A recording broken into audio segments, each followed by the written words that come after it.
Trump külvab Iraanis hirmu pärast seda, kui Ameerika Ühendriikide relvajõud ründasid Iraani lõunaosas islami revolutsioonikaardi väge.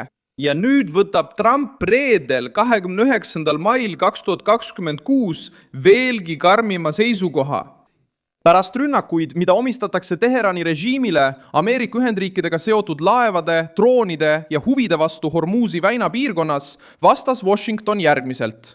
Lükkas ümber Iraani propaganda Ameerika lennuki allatulistamise kohta ja jätkas surve avaldamist tundlikele punktidele Bandarabas, Busheehris ja Tšemmis. Stseen on lihtne. Iraan püüab näidata jõudu, et läbirääkimistel eeliseid saada. Aga Trump kasutab iga provokatsiooni selleks, et survet suurendada, paljastada revolutsiooni kaardiväe nõrkust ja teha selgeks, et kokkulepped sünnivad vaid siis, kui Teheran aktsepteerib reaalseid piiranguid.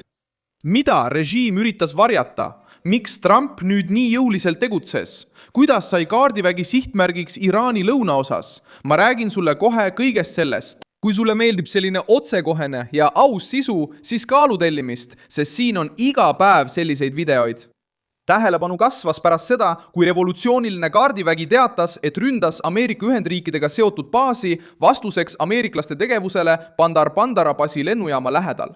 Iraani versiooni avaldas agentuur Tasnim, mis on seotud režiimiga, ähvardades karmima vastusega, kui Washington peaks rünnakut kordama. Kuid Ameerika vastus tuli hoopis teises tempos. Ameerika Ühendriikide keskväe juhatus teatas, et nende väed tulistasid alla Iraani droone ja tabasid Bandarabaasis asuvat juhtimiskeskust, mis oli valmis veel rünnakuid alustama. Tegelikult muutus vastasseis otseseks jõukatsumiseks Iraani lõunaosas. Kõige tundlikum hetk tuli Busheehri piirkonnast. Seal väitis Iraani riigitelevisioon, et Ameerika Ühendriikide lennuk hävitati Džanni piirkonnas. Kohalik kuberner Masoud Dagestani ütles, et plahvatuse heli oli seotud õhutõrjega vaenulike lennukite vastu. Revolutsiooni kaardivägi püüdis seda propaganda võiduks pöörata, kuid Washington eitas seda. Ameerika Ühendriikide keskväe juhatus teatas, et ükski USA lennuk ei olnud alla tulistatud ja kõik õhuvahendid olid arvel. Just seal tuleb mängu poliitiline terror Teheranis. Režiim kuulutab võitu, vastumeelsus kaob kiiresti ja jõunarratiiv muutub närvilisuse märgiks. Trump ei pea alluma revolutsioonilise kaardiväe kiirustamisele. Režiim püüab esile kutsuda organiseerimata reaktsiooni, sest teab, et avatud sõda aitab Teheranil ühendada oma siseleerid välise vaenlase vastu. Ameerika strateegia on teistsugune. Washington reageeris siis kui vaja, kuid ei anna Iraanile ajastuse üle kontrolli. Viimastel tundidel on Hormuzi väina piirkond, avatud valitsus, aidanud Teheranil oma tiibu ühendada. Iisraeli meedia teatas, et Iraani režiim tulistas hoiatuslaske 4 laeva pihta, mis üritasid ületada väina Pärsia lahe suunas. Iraani riigimeedia teatel oli põhjuseks see, et need alused ei olnud teinud julgeolekujõudude nõutud kooskõlastust. Kuveit sattus samuti kriisi keskmesse. Reutersi andmetel peatasid Kuveidi relvajõud ballistilise raketi, mis oli suunatud riigi territooriumile, kus asub suur Ameerika sõjaväebaas. See detail on oluline, sest Iraani režiim ei sihi ainult merd. Ta püüab suurendada kulusid Ameerika Ühendriikide liitlastele Pärsia lahes, testides õhutõrjet, diplomaatilist reaktsiooni ja sõjalist kannatlikkust. Kuveidi hukamõist näitas, et provokatsioon tabas Ameerika partnerit, Araabia riiki ja avas teed tugevamale piirkondlikule vastusele. Trumpi arvestus käibki just selle punkti ümber. Kui ta nõustub nõrga kokkuleppega, saab Iraani režiim endale võiduka vastupanu kuvandi. Kui ta alustab laiaulatuslikku rünnakut ilma õiget aega valimata, püüab revolutsiooni kaardivägi muuta isegi oma kaotuse sisemiseks mobilisatsiooniks. Seetõttu hoiab Valge Maja läbirääkimisi elus, kuid ei anna Teheranile poliitilist võitu.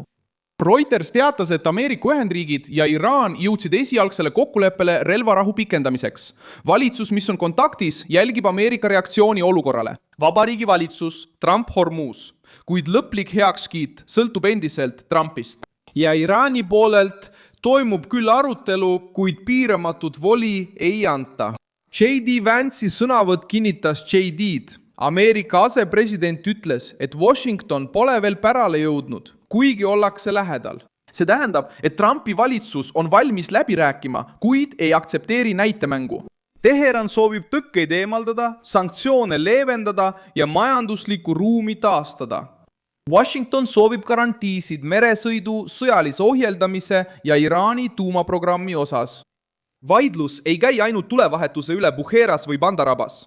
Küsimus on selles, kes hakkab kriisi lõpphinda dikteerima ja praegu on otsus Trumpi käes. Revolutsiooniline kaardivägi püüab näidata, et olukord on nende kontrolli all, kuid režiimi enda käitumine näitab lõhesid. Üks valitsuse haru väidab, et nad võitsid, teine eitab kokkulepet, kolmas ähvardab Ameerika baasi, neljas levitab versiooni allatulistatud lennukist ja siis lükkab Ameerika keskjuhtkond selle ümber. See edasi-tagasi liikumine näitab, et režiim on surve all nii seest kui väljastpoolt. Sõjaväelased tahavad näidata jõudu, läbirääkijad tahavad piiramisrõngast leevendada, propaganda tahab müüa võitu. Aga tegelik olukord näitab allatulistatud droone, tabamuse saanud juhtimiskeskust, allatulistatud raketti ja vaidlusalust vastureaktsiooni. See kriis Iraani lõunaosas erineb oluliselt. Trump ei reageeri ainult hetkelisele rünnakule, vaid kasutab survet, et murda revolutsioonilise kaardiväe loogikat. Iraani lõunaosast on saanud selle konflikti keskpunkt, sest seal asuvad sõjasadamad, mereteed, kaardiväebaasid ja strateegiliste rajatiste lähedal olevad linnad. Bandarabas paistab silma kui võtmekoht, kuna see on seotud mereväe tegevusega. Bushehr ja Jam jõuavad uudistesse plahvatuste, õhutõrje ning režiimi katsete tõttu muuta taevas kostev müra võiduks Ameerika Ühendriikide üle.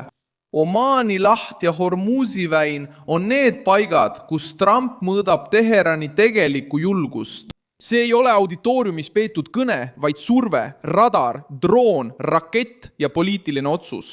Ameerika Ühendriikide operatsioon, mis algas mai alguses Hormuzi väinas laevanduse taasavamiseks, aitab hetkeolukorda selgitada. Selles operatsioonis teatasid Ameerika Ühendriigid, et nad hävitasid Iraani väikesed laevad, peatasid raketid ja droonid ning kasutasid laevu, helikoptereid, lennukeid ja allveevahendeid mereliikluse kaitsmiseks. See luba muudab kriisi pinget, sest revolutsiooniline kaardivägi teab, et iga provokatsioon võib saada kohese vastuse. Trump kasutab seda eelist, et pidada läbirääkimisi jõupositsioonilt, mitte sellepärast, et kriis oleks lihtne, vaid kuna Iraani režiim tuleb läbirääkimistele juba kogunenud kuludega. Laevandus kannatab, sisemised leerid võistlevad sõnumi pärast. Revolutsiooniline kaardivägi püüab end supervõimuna näidata, kuid sõltub riiklikust propagandast, et kuulutada võite, mida Washington eitab. Iga Iraani valevõidu korral saab Trump juurde põhjendusi väita, et Teheran ei ole usaldusväärseks kokkuleppeks valmis. Nüüd sõltub järgmine samm poliitilisest valikust. Trump võib kiita heaks relvarahu pikendamise, kui ta näeb selles konkreetset kasu, kuid ta võib ka lasta revolutsioonilisel kaardiväel poliitiliselt omaenda segaduses veritseda.